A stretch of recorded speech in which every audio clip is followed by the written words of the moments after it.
Hi everyone, and welcome back to Lemon Dew.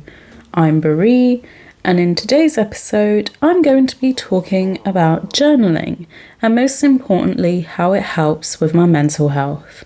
Now, of course, this is completely different from some of my usual episodes, as the podcast focuses on covering topics relating to autism. However, I wanted to share other topics that I'm interested in on some occasions, and journaling for mental health purposes is one that I've wanted to cover.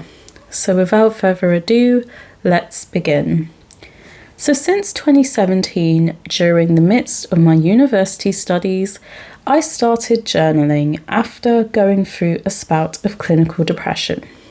When I used to do therapy on a weekly basis, my former therapist recommended the idea of journaling, in which I could use either an app or a physical notebook, which allows me to put down my thoughts and feelings.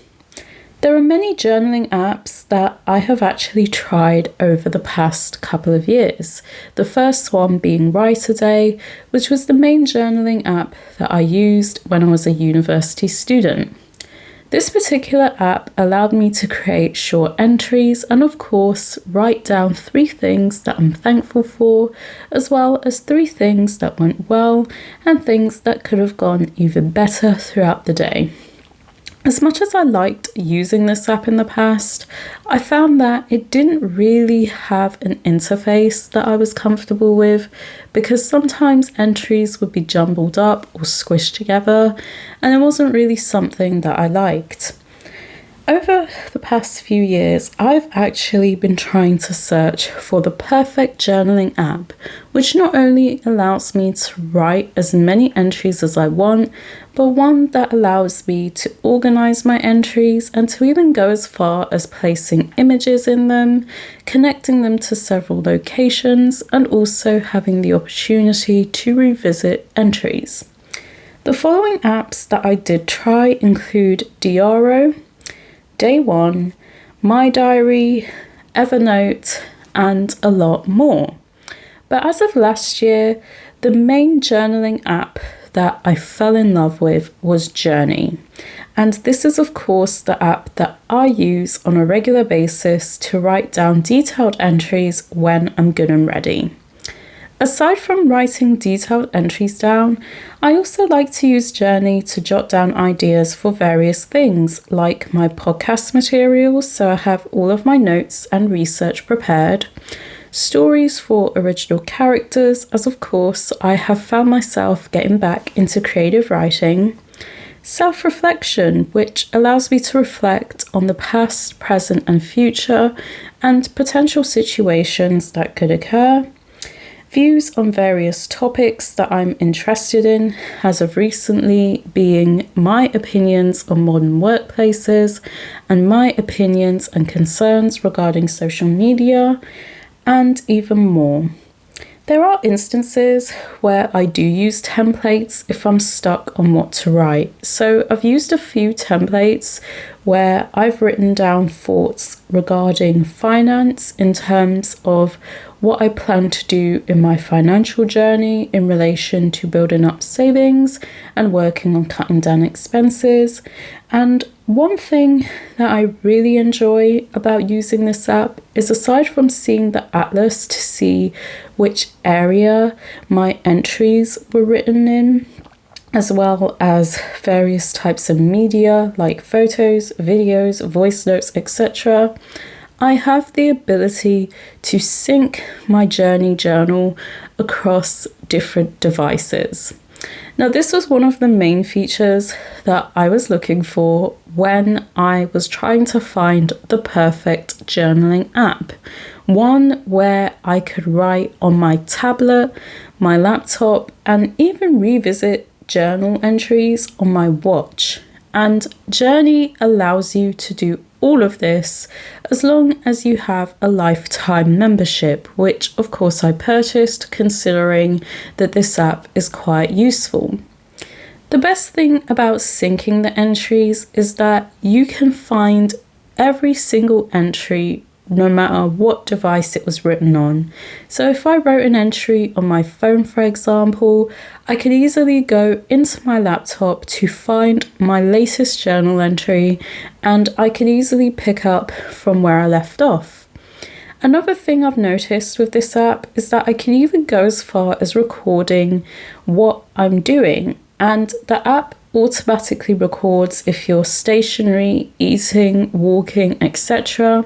And you can even jot down a quick mood, and of course if the location is turned on, the weather is added in, and you have a cute little weather symbol which determines what type of weather your country has. Now, another journaling app that I've recently been using from the previous year is Hamer, which is a Korean journaling app which I write quick entries in. So should in case I'm not in the mood to write detailed entries, I use Hamer to just jot down a summary of my day and my feelings. Aside from jotting down my quick entries, I've recently used the app to review movies, television shows, and books that I've either read or listened to via Audible. And this is actually quite useful for me, especially in terms of books, because I've been trying my best to get back into regular reading on a daily basis. So far, I think I've managed to read almost 30 books, some of which I've listened to via Audible because when I'm at work or I'm going out on the train, I often like listening to my audiobooks, and the topics that I've taken an interest in include finance, mental health, politics, mainly in the case of topics relating to austerity, as well as mainstream media. And of course, I've read a couple of autobiographies here and there and listened to fictional books. Most recently, Jacqueline Wilson, who is an author that writes children's books, because I have been going through a phase where I've been taking a dive into nostalgic media that I used to consume as a child. Another journaling app I've discovered is also MiniNote, which I actually use as a visual journal. So as of recently, I've started creating a visual journal of food that I've cooked myself or food that I've consumed from various establishments like restaurants. So every time I try specific food, I like to use cute stickers and frames to basically record what I've eaten and what rating I would give food items out of 5. It's also kind of like a digital scrapbook. And speaking of scrapbooks, I have recently started to get into scrapbooking this year, and I do have a miniature scrapbook which doubles as a journal where I jot quick entries. But I haven't really used it that much just because I've run out of paper for my printer, and when I get more, I am going to continue jotting things down. Although I think maybe as of next week or so, I am going to go back to using that physical scrapbook so that I could at least get some good use out of it and finish all the paper. Now, when it comes to journaling, another thing I like to do is track daily habits, moods, and my overall mental health. And Dailyo is technically classed as a journaling app. However, this is more of a mood and habit tracking app, and I've used this in place of Bearable, primarily because Bearable had too many limitations in the case of the free version, and with Dailyo, I have a modded version of this app which gives me access to premium features. So on a regular basis, I use this particular app to basically record my mood as well as what I'm doing during the day, how my mental health is, who I'm with, where I'm at, what I've eaten, etc. And I also like to put in quick notes relating to things I've been doing in the day and also put in pictures. One thing I like about this app is the fact that I can easily revisit specific entries, and I can also use stats to basically check in on my mood to see what has made it deteriorate and what has made my mood increase in terms of positive feelings. Now, with physical journals, I find that it's quite therapeutic to just put down notes or thoughts using something as simple as a pen and paper. In 2021, when I had my previous job, I was actually using a physical journal to jot down my thoughts whenever I felt like it. And I do admit, going from a digital journal to a physical one was quite jarring, because with a physical journal, your handwriting changes on a regular basis. And I think my main concern with using a physical journal was the fact that my notes and my daily thoughts and entries didn't look perfect. There were days where I had really neat handwriting that was legible, and then there were days where my handwriting looked to be illegible, especially if I was rushing to write as many things as possible. And I guess what doesn't help is you have communities on YouTube where you often have people producing these picture perfect journals with every little second of their life documented, especially the digital journals where people are using stickers and things like that to commemorate specific memories. As for physical journals, at least in terms of what I've seen on YouTube and social media, there's more of a focus on aesthetics, mainly making the journals as pretty as possible by using stickers purchased from sites like Amazon or AliExpress. Now, of course, I do use stickers in my journals, but I often use my own photography, as I like to keep memories of places I've visited and all the foods that I've tried. Although one thing I know I would like to do more often is having little bits of scrap pieces in my physical journals. So if, say, I'm going to a cinema and I have a paper ticket, I'd like to staple it in my scrapbook. And I feel like having these little pieces of material makes it more authentic, instead of having all these stickers all over the place. I think one thing I've learned is when it comes to writing in a physical journal, I don't necessarily have to make it neat, nor do I need to make it look pretty, because at the end of the day, I am not going to be taking photos of my journal to post on social media. As for me personally, the whole point of a journal is just to have a place and a safe space which allows me to put down things that I'm doing, or my thoughts and feelings. And I think what's really great about having a journal is that I have a space where I can express my inner feelings without a form of judgment. So it's kind of like a friend who listens to you, one who accepts you as you are, even though the journal itself is classed as an inanimate object.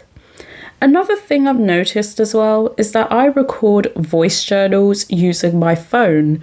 So I have a voice recording app, which is of course the default one from Samsung, and I use this to record voice journals, and the podcast episodes that I post have been recorded using that app, as I'm not a person who really wants to edit my episodes in order for them to be perfect. I just want to say exactly how I feel as I'm in the moment, and that's the exact same thing I do whenever I am recording voice journals. By recording a voice journal, I can allow myself to process emotions, and I notice this through the change of my tone in voice and also the projection of my voice, especially if I'm ranting about something that's bothered me or about a topic I'm interested in. With the voice recorder on my S24 Ultra, I could also summarize my notes using the AI feature that's been embedded. So basically, in terms of the summary, it breaks down different sections in which you talk about specific topics, if that makes sense. So basically, what I'm trying to explain is that a summary is provided relating to what I've talked about in my voice journal. And a transcript is also provided, although the transcripts are not always 100% perfect. I think the most important thing about journaling, at least for me anyway, is making sure that you feel safe when you are expressing yourself. Another thing as well is when it comes to journaling, sometimes I do have experiences where I worry about not writing every single day. And speaking of, I have recently downloaded an app this week called Prompted Journal. So Prompted Journal is an application which allows you to respond to several prompts in which you have an opportunity to reflect on different topics. And sometimes if you're stuck on what to write, you have a set of questions which allows you to think deeper about how to answer each prompt. I mostly write once a day just because I find that having a prompted journal which allows me to do entries once a day makes my life a whole lot easier, especially because with too many prompts, I find myself overthinking things when really I shouldn't be. So going back to my point regarding daily journaling, to be completely honest, whilst I use my journal on a regular basis, I don't exactly write in it every single day. And I think it's because if I'm constantly writing, I feel like my entries are not authentic. And I guess due to social media again and YouTube, there's this pressure in which you constantly have to have something going on in your life that's significant all the time. With my journals, I basically write what I want, when I'm good and ready. And that is a good thing because I don't feel pressured to have to write something, and I don't want to feel pressured into writing at all. I just want to be able to use a journal as a form of free self-expression, and that is pretty much it.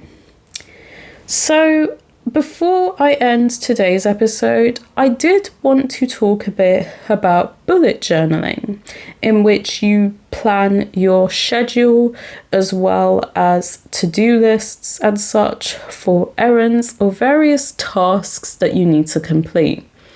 I have seen some bullet journaling videos on YouTube in which a lot of YouTubers, primarily Korean YouTubers or Japanese YouTubers, use GoodNotes on their iPad to do bullet journals in which they basically plan out their whole day.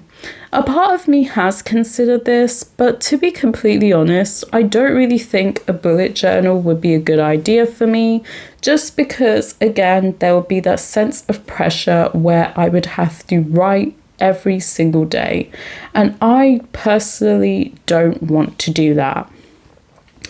So, of course, I am going to be ending today's episode, which is actually surprisingly a bit shorter than usual, considering that today's topic was more so to do with using a tool for my mental health. Now, of course, when it comes to journaling, it really helps a lot with depression, and I guess it's like a form of healing in a sense, knowing that I have a tool that can help me get out my innermost thoughts. So before ending today's episode, I just want to say, as always, thank you to everyone who has not only subscribed to my podcast, but also thank you to everyone who has listened to each episode and provided comments as well as shared my podcast. As always, I'm really grateful for the audience that I have, and obviously, even though it's a small audience, knowing that I've garnered a following really makes a difference, because I guess I gain more of a sense of confidence knowing that people are interested in my experiences with autism and clinical depression, as well as occasional topics that I might be interested in. So, in the next 2 weeks, which would be on the 28th of July, my next episode is going to be about autism and vulnerability, in which I talk about my experiences, or should I say more specifically, negative moments in which I showed my vulnerability to the wrong people. I also want this episode to pretty much explore emotion. So basically processing certain feelings as sadness, and also talking about how I try to cope with negative emotions and how I've sort of been dealing with negative emotions over the past couple of years. Now, as always, I hope you guys have a wonderful Sunday, and I really hope that you enjoyed listening to today's episode. So until the 28th of July, which is when I'm going to be releasing my next episode, I am pretty much going to be off for today. So I hope you all have an amazing rest of your weekend. Bye for now.